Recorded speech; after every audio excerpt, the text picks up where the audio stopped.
Alhamdulillahilladzi nahmaduhu wa nasta'inuhu wa nastaghfiruh wa na'udzu billahi min shururi anfusina wa min sayyiati a'malina. May yahdihillahu fala mudilla lahu wa may yudlilhu fala hadiya lahu. Asyhadu an la ilaha illallah wahdahu la syarika lahu wa asyhadu anna Muhammadan abduhu wa rasuluhu la nabiyya ba'da. Allahumma shalli wa sallim ala Muhammadin Nabil Karim wa ala alihi wa sahbihi ajma'in, amma ba'du. Faya ibadallah ittaqullaha haqqa tuqatih wa la tamutunna illa wa antum muslimun.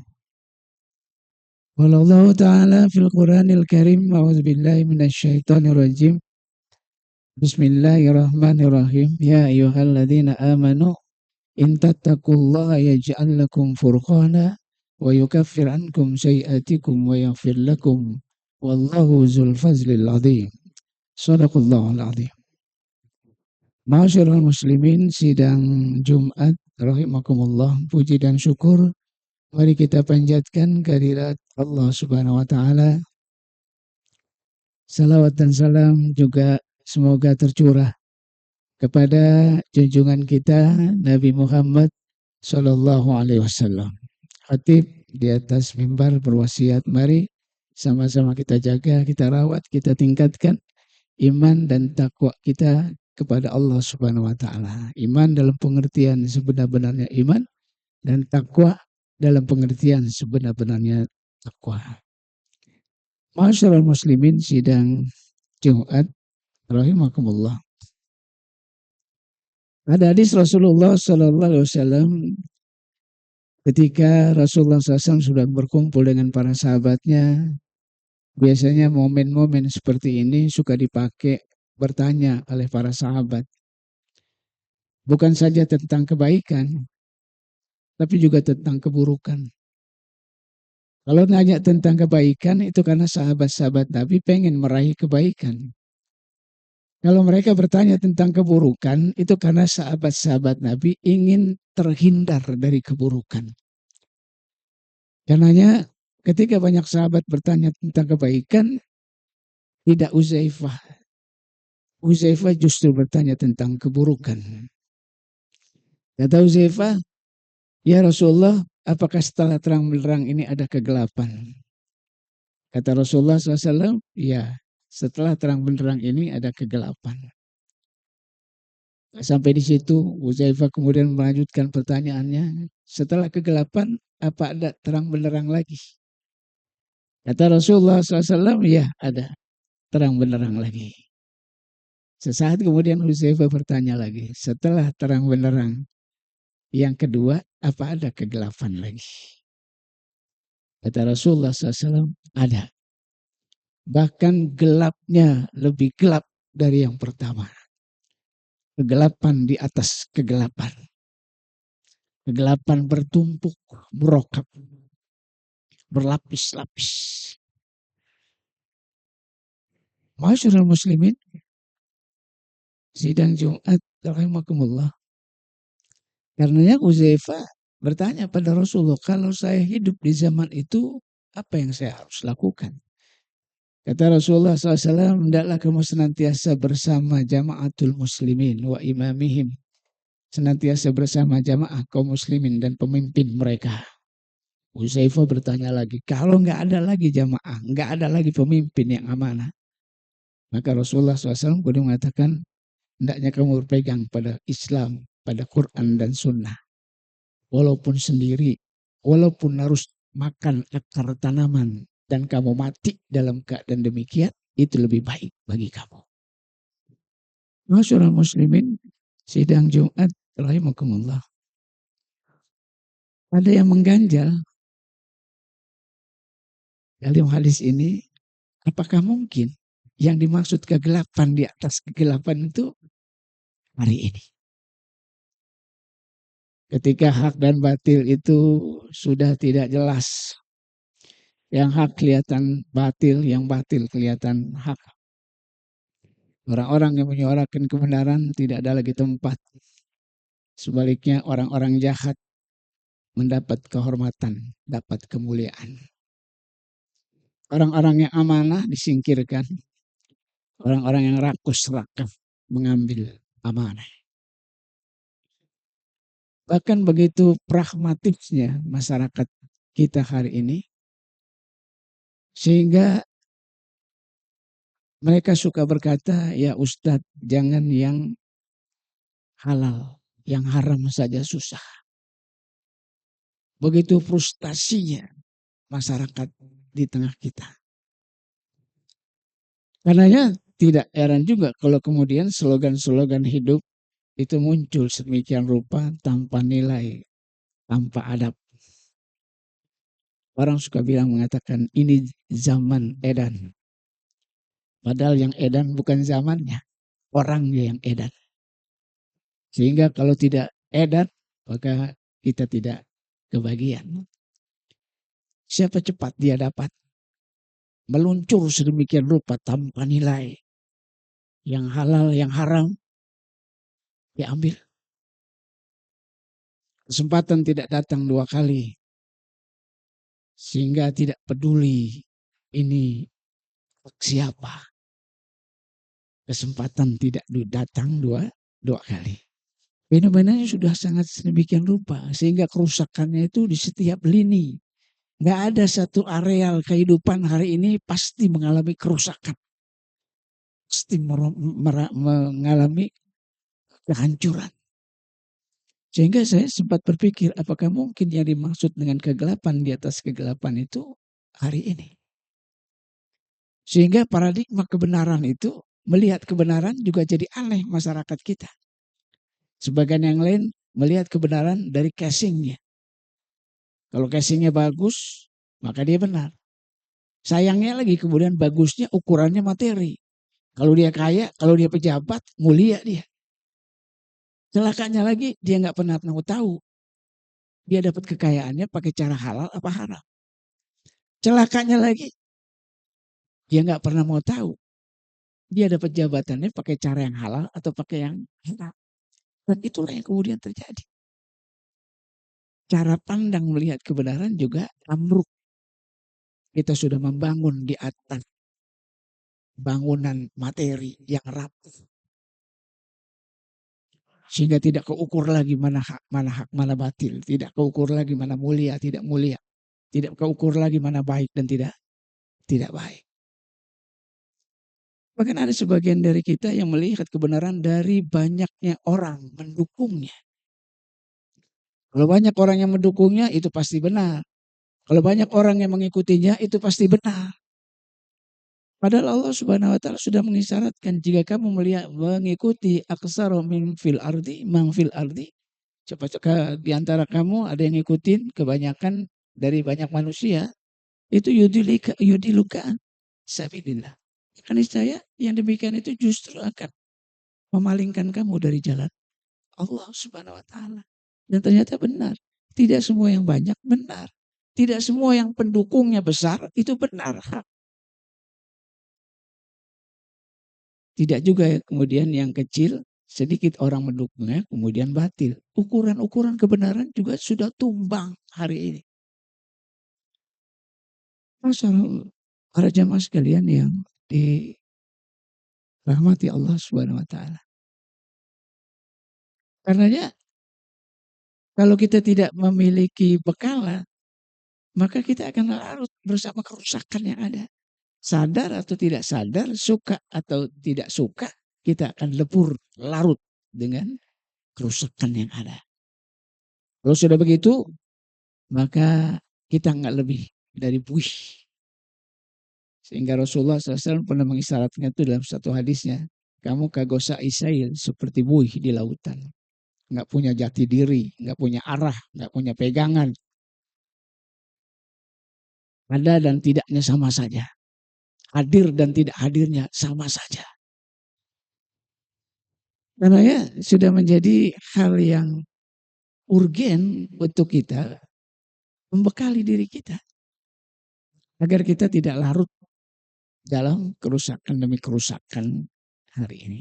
Karena di khutbah yang singkat ini ada beberapa hal yang perlu saya sampaikan dan ini sekali lagi untuk sama-sama mengingatkan khotib dan para jamaah sekalian. Yang pertama yang harus tentu kita jaga, kita pertahankan dan jangan pernah kita lepas adalah keimanan kita kepada Allah Subhanahu wa taala. Keimanan, ketakwaan itu yang terus digaungkan oleh banyak para khotib di mimbar-mimbar Jumat. Agar kita tetap jaga, kita pelihara, kita tingkatkan. Kenapa? Karena ini basic awal, basic dasar yang bisa menyelamatkan kita dari banyak kerusakan-kerusakan hari ini. Ini yang disyaratkan oleh Allah Subhanahu wa taala dalam satu ayatnya. Ya ayyuhalladzina amanu in tattaqullaha yaj'al lakum furqana. Orang-orang beriman, jika kamu bertakwa, maka niscaya Allah akan berikan kepada kamu furqan, kemampuan untuk melihat mana hak, mana batil. Hari ini susah. Kalau kita punya iman, punya takwa, Allah berikan anugerah itu, kemampuan untuk melihat hak mana batil. Sehingga yang hak dia akan tetap hak di pandangan orang beriman. Dan yang batil biar kemasannya hak, dia akan melihat itu batil. Dan ini nggak mudah. Karenanya keimanan menjadi dasar. Keimanan dalam pengertian yang utuh. Meyakini Allah Subhanahu wa taala, Allah Maha melihat, Allah Maha mengetahui bahwa kemudian kita hidup nanti kita mati, kata akan dibangkitkan oleh Allah Subhanahu wa taala dan akan dipintai pertanggungjawaban di hadapan Allah Subhanahu wa taala. Iman yang bisa menggerakkan, iman yang menjadi kontrol kita dalam kehidupan. Sehingga seorang Nabi Yusuf alaihissalam bisa mampu menjaga dirinya dari godaan wanita istana. Wanitanya cantik, wanitanya kaya, Nabi Yusufnya juga muda. Digoda oleh wanita istana, kalau tidak pakai iman, maka Nabi Yusuf akan jatuh pada kehinaan. Tapi Nabi Yusuf masih punya iman. Dia bisa bertahan dalam godaan yang begitu dahsyat. Iman yang mampu mengontrol kita. Mana yang boleh, mana yang tidak boleh, mana yang bisa dikerjakan, mana yang tidak dikerjakan, mana yang hak, mana yang batil, mana yang bagus, mana yang baik. Iman. Bukan sekedar lafaz-lafaz iman. Tapi iman yang terhujam di dalam hati. Dan itulah yang akan menjanjikan kita untuk bisa istiqomah di dalam masa-masa fitnah seperti ini. Yang kedua, jauhi kebodohan dalam segala bentuk apapun. Karena kebodohan gak pernah mengantarkan kita kepada kebenaran. Ini yang kemudian Nabi Musa alaihissalam menyebut umatnya, wa antum tajhalun. Sesungguhnya kamu adalah kaum yang bodoh. Kapan Nabi Musa menyampaikan itu? Ketika kaumnya tidak bisa ngambil pelajaran dari kebesaran Allah Subhanahu wa taala. Ketika mereka dikejar-kejar oleh Firaun dengan bala tentaranya, 600.000 tentara Firaun yang waktu itu mengejar Nabi Musa. Tapi di situ Allah Subhanahu wa taala berikan menunjukkan kebesarannya. Terbelah lautan dan 600.000 tentara Firaun dihancurkan di tengah lautan. Mereka menyaksikan dengan mata kepala mereka sendiri. Bukan katanya, bukan katanya, tapi mereka menyaksikan langsung dengan mata kepala mereka. Yang harusnya iman mereka tambah kuat. Tapi ini tidak terjadi pada Bani Israel. Karena sesaat kemudian mereka jalan, mereka menemukan orang yang menyembah patung di pinggir-pinggir jalan. Lalu kemudian Bani Israel berkata kepada nabinya, Nabi Musa, ya Musa, ij'al lana ilahan kama lahum alihah. Ya Musa, berikan kepada kami Tuhan-Tuhan seperti Tuhan-Tuhan mereka.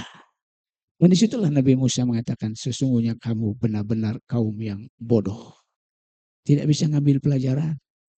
Tidak harus S1, S2, S3, tidak juga. Tapi pakai akal. Manfaatkan sarana akal, sarana berpikir.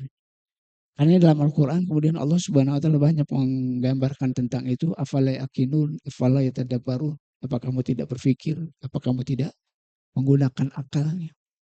Bisa. Manfaatkan. Allah Subhanahu wa taala berikan itu buat kita untuk bisa melihat mana hak, mana batil. Allah berikan mata, Allah berikan telinga, Allah berikan hati. Semuanya menjadi sarana hidayah. Agar kita tidak masuk dalam gelombang kesesatan. Iman. Yang kedua, ilmu. Yang ketiga, jangan ada kesombongan. Karena ternyata kesombongan ini justru mengalihkan kita dari melihat kebenaran. Sa'asrifu an ayati Allah alladziina yatakabbaruna fil ardi bighairil haqq. Sesungguhnya Allah Subhanahu wa taala memalingkan kebenaran itu dari orang-orang yang sombong di muka bumi. Jadi kalau orang sombong itu nggak bisa ngelihat alternatif, nggak bisa lihat pilihan. Kenapa? Karena dia merasa paling benar. Karena dia merasa paling suci, karena dia merasa paling kaya dan sebagainya dan sebagainya. Padahal ketika dia merasa paling benar, itulah kesalahan pertama yang dilakukan. Ketika dia merasa paling suci, itulah kotoran yang pertama melekat dalam dirinya. Yaitu kesombongan. Jadi kesadarannya harus dibangun sedemikian rupa. Kenapa? Karena orang yang sombong nggak bisa lihat kebenaran. Sehingga Allah Subhanahu wa taala mengisyarat itu orang yang sombong itu wa iyyara sabila ghayy yattakhidhu sabila wa iyyara sabila rusdi la yattakhidhu sabila. Orang yang sombong itu kalau melihat kebenaran itu kelihatannya salah. Maka dia la yattakhidhu sabila. Dia nggak ikutin tuh jalan tuh. Tapi kalau jalan yang salah kelihatannya benar. Makanya yattakhidhu sabila. Dia ikutin jalan itu. Dan inilah musibah terbesar. Ketika Allah Subhanahu wa taala sudah memalingkan kita dari jalan kebenaran. Karena ya jangan pernah ada kesombongan karena sesungguhnya kesombongan justru mengalihkan kita dari melihat kebenaran. Yang berikutnya kan hawa nafsu. Saya tidak mengatakan harus dibuang hawa nafsu. Karena dalam Islam hawa nafsu bukan dibuang, tapi dikendalikan.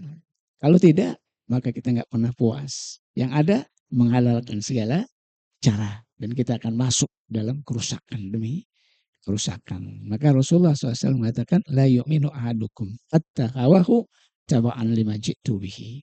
Kata Rasulullah SAW, tidak beriman salah seorang di antara kamu sampai hawa nafsu kamu mengikuti apa yang aku bawa. Kendali, terjaga, terkontrol. Inilah yang bisa menyelamatkan kita di sela-sela fitnah yang begitu besar hari ini. Dan fitnah hari ini bukan sekedar fitnah dunia, bukan sekedar musibah, tanah longsor, banjir, ataupun lainnya. Tapi yang lebih dahsyat hari ini adalah fitnah agama. Di mana hari ini orang bisa mudah menggadaikan agama. Hari ini manusia bisa mudah melepas agama. Hari ini manusia bisa melepas nilai-nilai agama untuk kepentingan-kepentingan dunia. Orang kalau begini, maka akan mengalami kehancuran di dunia dan di akhirat. Dan ini ditakuti oleh Rasulullah SAW. Bukan fitnah dunia, tapi fitnah yang menimpa agama. Barakallahu lakum bil Qur'anil azim wa nafa'ni wa iyyakum bima fihi minal ayati wa zikril hakim. Wa taqabbal minni wa minkum tilawatahu innahu huwas samiul alim. Wa qur rabbi fir warham wa anta khairul rahimin.